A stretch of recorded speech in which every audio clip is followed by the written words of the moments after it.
Há 2.500 anos atrás, Hipócrates, o pai da medicina, nos ensinava que nós somos aquilo que nós comemos. Hipócrates dizia que o nosso primeiro medicamento deve ser a nossa alimentação. Estou começando a falar justamente de alimento enquanto medicamento, falando de Hipócrates como pai da medicina, porque o texto fala de pão, e pão é nutriente, pão é remédio, pão é comida. E o Evangelho e a primeira leitura, sobretudo, e também o Salmo responsorial, nos fala sobre a importância do pão.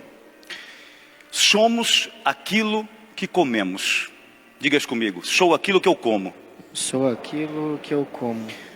Se você come o pão duro da murmuração, você e sua vida simplesmente para no tempo. Primeira leitura. Se você come o pão embolorado de uma vida pagã, a sua vida e você perde completamente o sentido. Segunda leitura.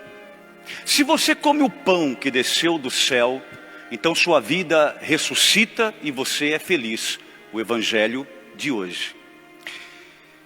Você precisa entender isso. E ao mesmo tempo fazer uma reflexão. Que tipo de pão você tem comido todos os dias? Você é resultado deste pão que está comendo dia após dia no seu cotidiano. Não adianta querer terceirizar as suas responsabilidades. Você é aquilo que você absorve. Você é aquilo que você come.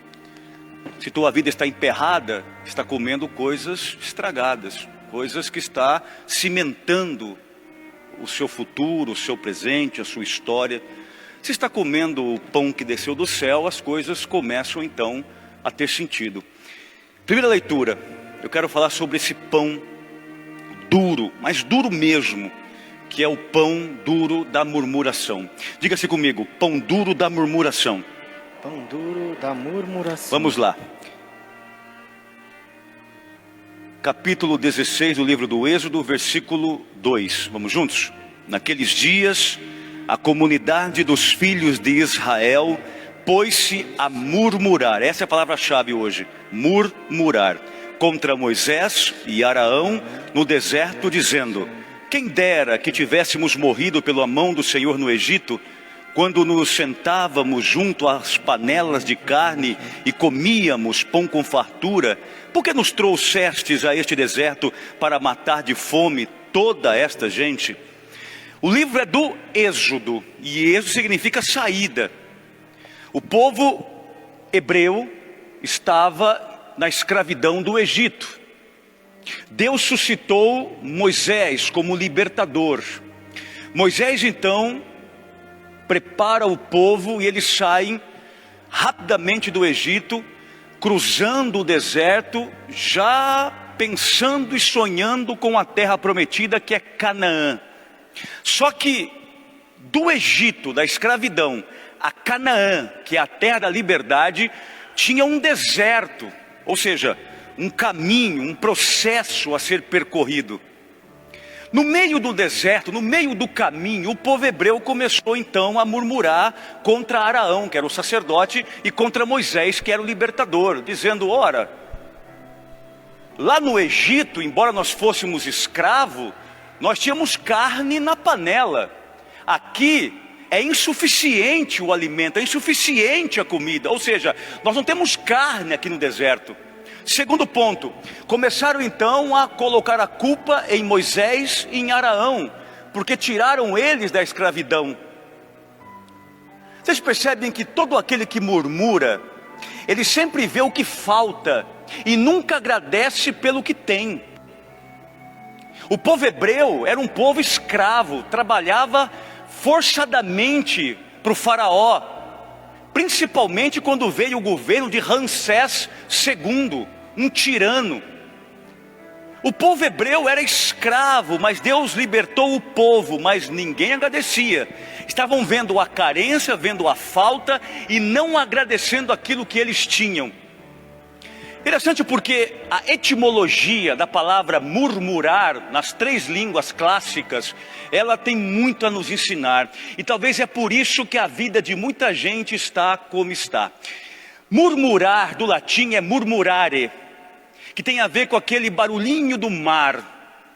Mas aí significa sussurro contínuo e baixo. Mas murmurar não é uma expressão positiva, ela é negativa. Porque aquele que murmura, ele fala sempre baixinho, ele fala sussurrando, mas ele reclama o tempo todo. E reclama. Ele acorda reclamando, vive o dia inteiro murmurando e reclamando pelos cantos. Murmurare tem a ver também com reclamare do latim. No latim, ré é puxar, clamare é falar, clamar, dizer, pedir. Então, reclamare significa puxar para trás. Toda pessoa que murmura, que reclama, que não agradece, a vida puxa ela para trás. Nada vai para frente, nada. Quem vive reclamando só vive de marcha ré. Em tudo. Vida profissional para trás. Vida financeira para trás. Vida acadêmica para trás. Vida familiar para trás. Nada vai para frente, porque reclama o dia todo. No hebraico, murmurar é lum. E lum no hebraico significa parar. Olha que interessante. Se no latim murmurar é andar para trás e sussurrar o tempo todo e reclamar o tempo todo, no hebraico murmurar significa parar, ou seja, a vida para. Reclama o dia inteiro, reclama o tempo todo e a vida para. A vida de quem reclama, a vida de quem murmura não anda, minha gente, não anda. Na língua grega é paralitikos. E aí não precisa nem traduzir. Paralisou, parou, estacionou, estagnou, não anda mais. Quem murmura tem uma vida extremamente paralisada. Nada funciona. Vocês sabem que esse texto de Êxodo, essa reclamação que o povo hebreu está fazendo, num primeiro momento, ela é diretamente a Moisés e a Araão, que estavam à frente, conduzindo o povo para a terra que emanava leite e mel, que é Canaã. Só que, quando você reclama contra Moisés, que era um líder escolhido por Deus, você está reclamando de Deus que escolheu Moisés. É preciso que a gente aprenda uma coisa muito importante. Quando você reclama da chuva que cai, você está murmurando contra Deus, que é o dono da chuva. Quando você reclama das coisas que Deus criou, das coisas que Deus te presenteou, das coisas que Deus te deu, você está murmurando contra o próprio Deus. E não é indireta, é diretamente. É por isso que a vida de quem murmura, a vida de quem só reclama, a vida de quem não agradece por nada o que tem e só reclama pela carência, pela lacuna, pela ausência do que falta, a vida estaciona, minha gente. Vida de gente ingrata não flui. Vida de gente ingrata não movimenta-se. Vida de gente ingrata estaciona-se. Quem murmura é ingrato. E quem é ingrato não vê nada de bom, não agradece nada do que tem. Quem é ingrato reclama o que tem, pede alguma coisa, Deus concede, aí reclama de Deus querendo algo melhor do que Deus já deu. O grande pecado da murmuração está talvez aqui, como definição teológica. Todo aquele que murmura, todo aquele que reclama, todo aquele que passa o dia inteiro insatisfeito com tudo que tem, é como se estivesse dizendo: no lugar de Deus eu faria muito melhor. E este é o pecado. Irmãos católicos,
Paulo diz aí, 4,17: irmãos, eis pois o que eu digo e atesto no Senhor: não continueis a viver como vivem os pagãos, cuja inteligência os leva para o nada. Se a murmuração é o pão duro que me estaciona, que me puxa para trás, a vida pagã é um pão embolorado com fungos, que estraga o sentido da minha vida. O que é uma vida pagã? Uma vida onde o materialismo reina.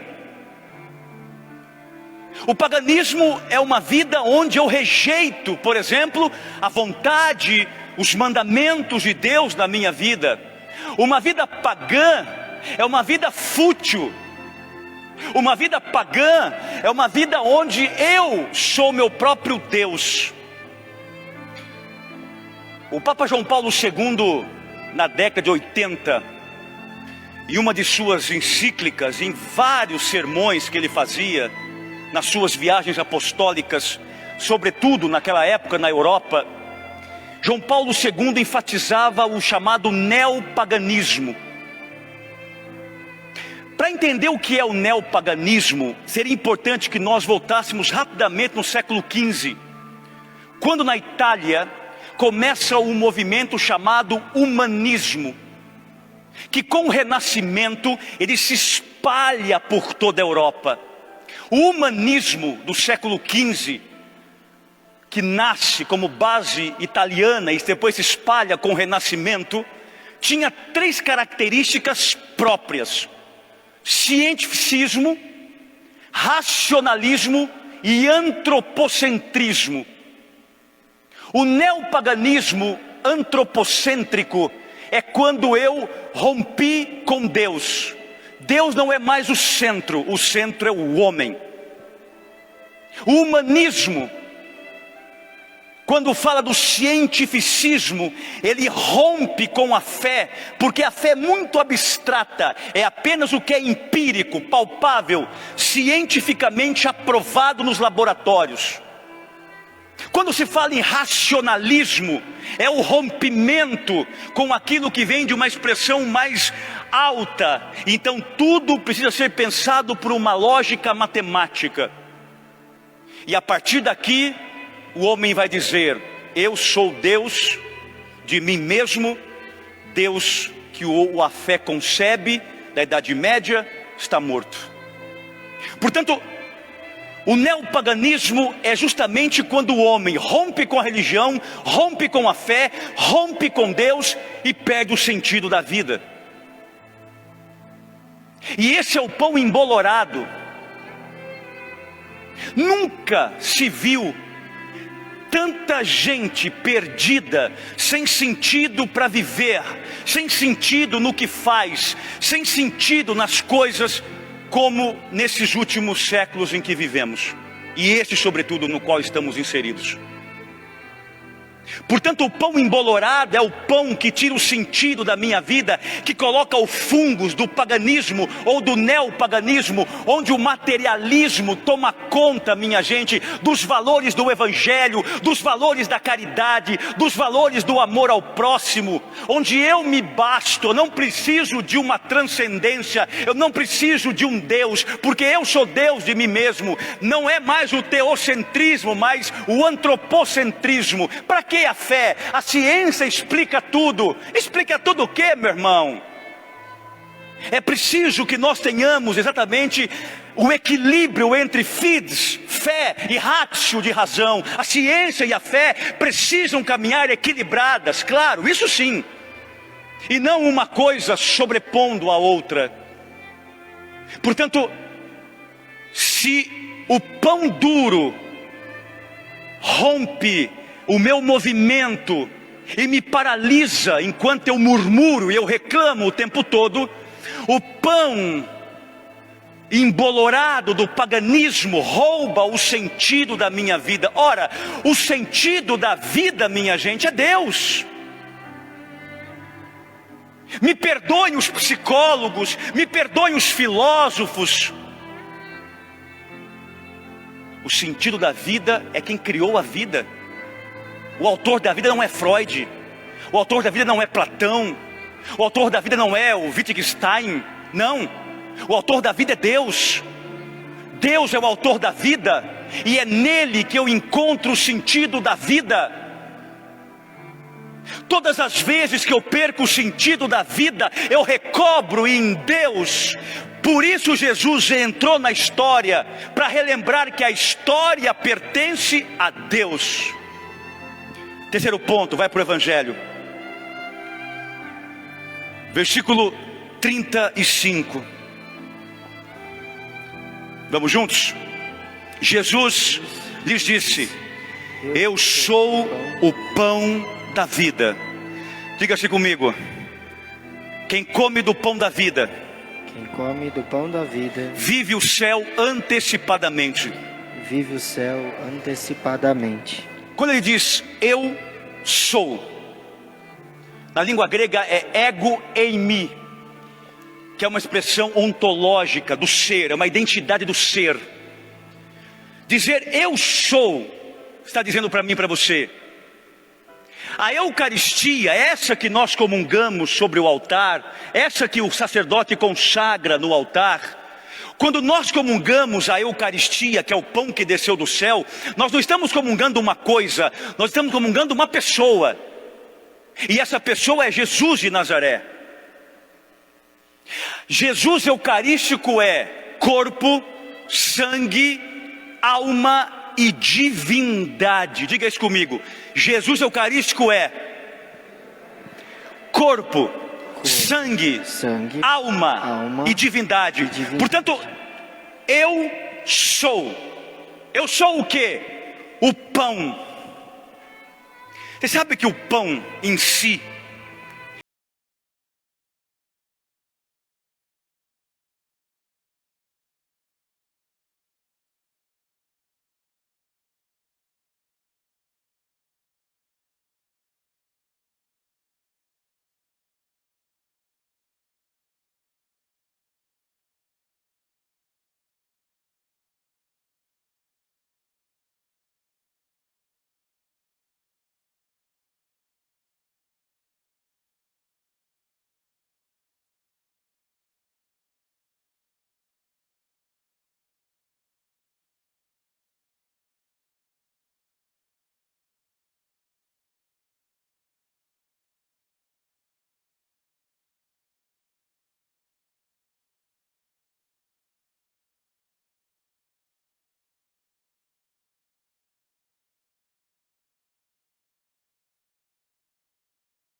Deus. Uma pessoa que comunga, uma pessoa que não sai da igreja, uma pessoa que não perde missa, que fica o dia inteiro murmurando, está por fora há muito tempo. Murmuração não coexiste com a Eucaristia ou com o louvor eucarístico. Uma pessoa eucarística, ela vive o tempo todo do louvor. Uma vida pagã não coexiste com uma vida alimentada pelo sacramento do altar, pela Eucaristia. Portanto, uma vida pagã, uma vida fútil, uma vida sem sentido, minha gente, não coexiste com uma vida de quem alimenta-se da Eucaristia.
Se deem a todo momento.